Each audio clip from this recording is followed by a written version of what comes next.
Welcome to part 4, I guess the Portal demo in general, or part 2 with the Portal demo in general.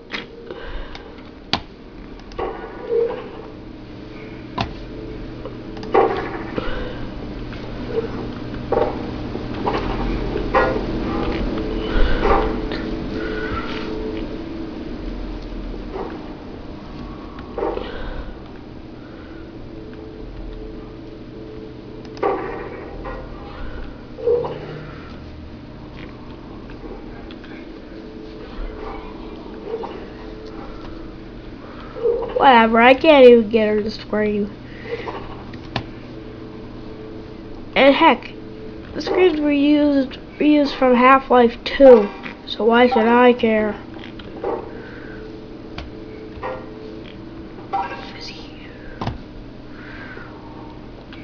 Early versions of Portal featured more detailed, cluttered environments, much like Half-Life 2. We quickly realized that unnecessary objects scattered all over the place distracted players to the point where it actually interfered with the Portal training process. So we simplified the art style to favor clean, focused test chambers. The modular approach we settled on makes it look plausible that the chambers can reform dynamically on these pistons. Good job.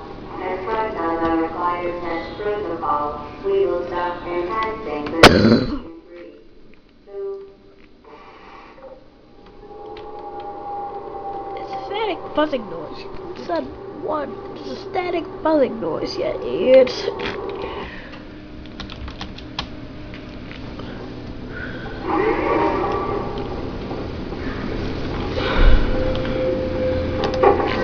Blood safety is unbelievable.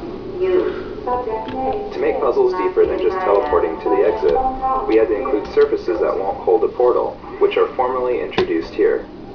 We experimented with several surface designs before we settled on this one, whose visual noise and reflectivity make it easy to identify at a distance.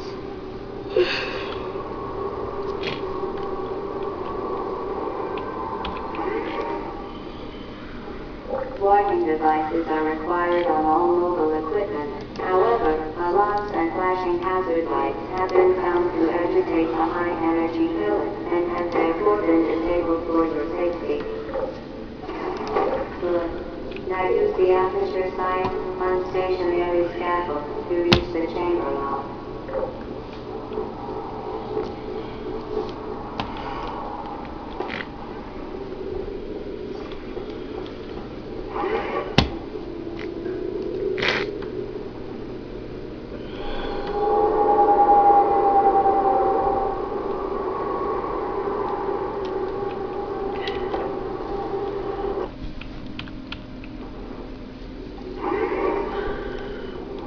Please note that we have added a consequence for failure. Any contact with the chamber. Even though layering player training was a design goal from the start, we still ended up introducing some concepts too quickly. For instance, this used to be the first energy ball redirection puzzle. Playtesting revealed that this puzzle introduced too many new concepts at once, which ended up frustrating a lot of playtesters. In response, we inserted 2 test chambers before this one to make the energy ball redirection training more gradual. We previously talked about how we handle static portal collisions, but collision with moving objects on the other side of a portal is a completely different and equally hard problem. Very interesting. Walking onto this scaffold was a very iffy proposition for the first few months of development. We solved the problem of colliding with these dynamic objects by cloning the objects from one portal to the other and strictly controlling what objects are allowed to collide with each other and how they're allowed to collide.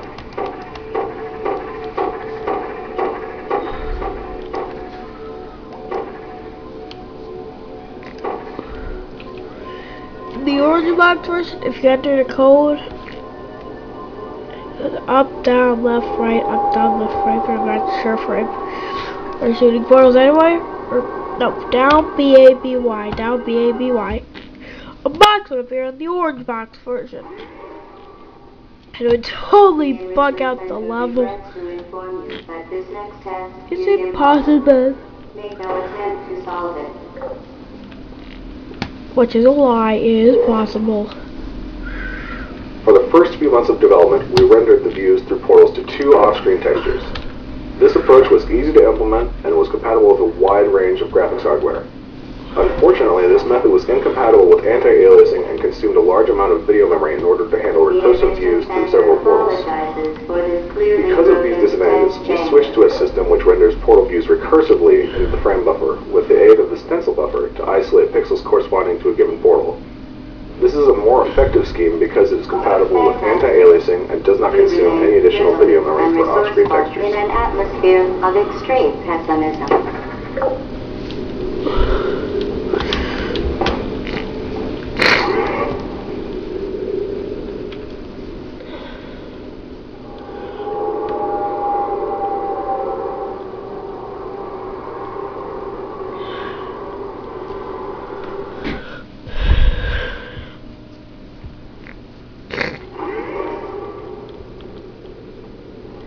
Portal momentum ended up being the hardest concept to convey.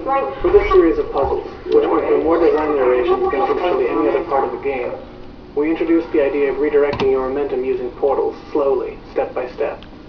We even have the AI voice pretty explicitly explain the elements of the puzzle, something we avoided throughout most of the rest of the game. Using gravity to fall into one portal so that you come rocketing out the other portal, a skill we call flinging, was another difficult concept to train. We designed a specific visual cue, a pushed-out concrete block with checkerboard tile above a pit, to indicate to players that it's time to use the fling maneuver.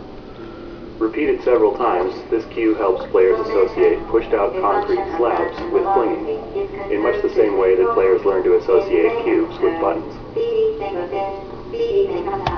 My favorite GLaDOS line right there. Speedy thing goes in, speedy thing goes out.